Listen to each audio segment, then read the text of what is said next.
नमस्कार बच्चों, आज हम BEd first year, BA BEd, BSc BEd second year में लर्निंग एंड टीचिंग सब्जेक्ट में यूनिट फर्स्ट का टॉपिक ले रहे हैं, जो है लर्निंग। उसमें हम मुख्य रूप से 3 टॉपिक ले रहे हैं। तीनों टॉपिक में पहला टॉपिक है हमारा अधिगम का अर्थ। दूसरा टॉपिक हम ले रहे हैं अधिगम की परिभाषाएं, और तीसरा टॉपिक हम ले रहे हैं अधिगम की प्रमुख विशेषताएं। इन टॉपिक पर हम आज की क्लास में विस्तृत रूप से अध्ययन कर रहे हैं। बच्चों, जैसा कि आप देख रहे हैं, सबसे पहले हम ले रहे हैं अधिगम का अर्थ। उसके बाद हम ले रहे हैं अधिगम की परिभाषाएं, और तीसरा टॉपिक हमारा है अधिगम की प्रमुख विशेषताएं।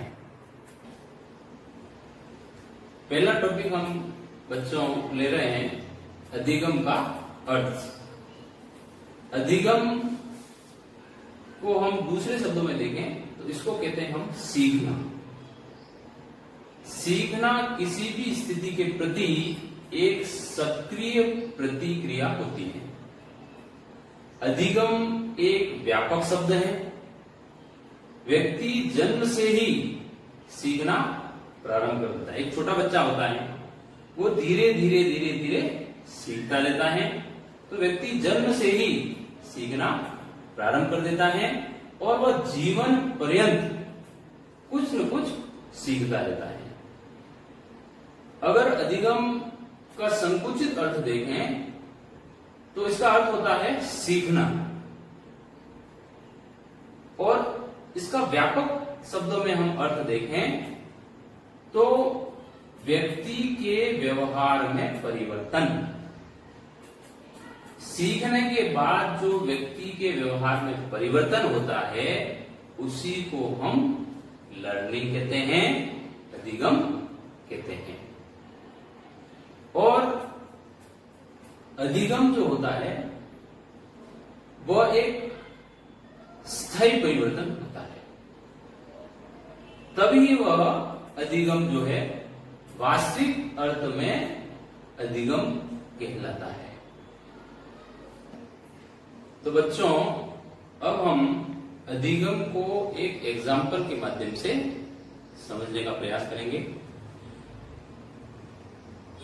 यदि किसी छोटे बच्चे को, यदि किसी छोटे बालक के सामने कोई जलता हुआ दीपक हम रख दें, तो एक सामान्य सी प्रक्रिया हम देखेंगे कि जो छोटा बच्चा है, वह छोटा बच्चा उस दीपक की लौ को पकड़ने का प्रयास करेगा, और जैसे ही वो बच्चा उस दीपक की लौ को पकड़ने का प्रयास करेगा, तो तुरंत ही अपना हाथ वो पीछे की तरफ खींच लेगा, क्योंकि उसको इस बात का एहसास हो जाता है कि जैसे ही वो दीपक को हाथ लगाएगा और उसका हाथ जलने लगेगा।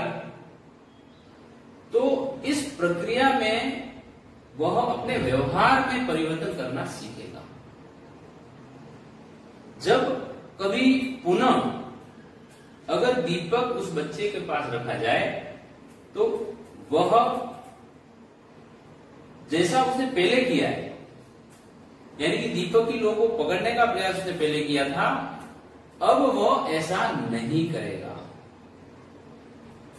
तो इन दोनों प्रक्रिया में बच्चा यह सीख जाता है कि दीपक की लौ को पकड़ने से हाथ जलता है। इसको हम इसी विचार की स्थिति के प्रति प्रतिक्रिया करना कहते हैं। अतः हम यह कह सकते हैं कि अनुभव के आधार पर बालक के स्वाभाविक व्यवहार में परिवर्तन हो जाता है। इसी परिवर्तन को हम सीखना कहते हैं, अधिगम कहते हैं।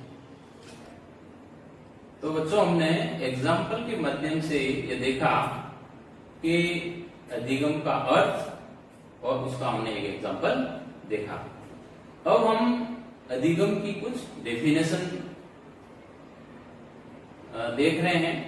उसमें अधिगम की परिभाषाओं में सबसे पहली परिभाषाएं, ये परिभाषाएं बच्चों में बता रहा हूं, उसको आप नोटबुक में भी नोट करें और इसको याद करें।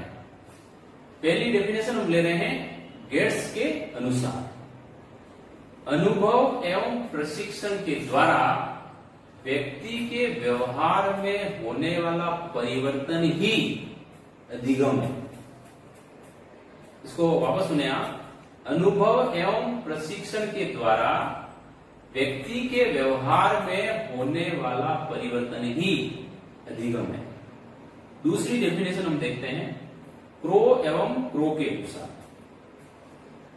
क्रो एवं क्रो ने ये कहा है, आदतों, ज्ञान और अभिवृत्तियों का अर्जन ही अधिगम है।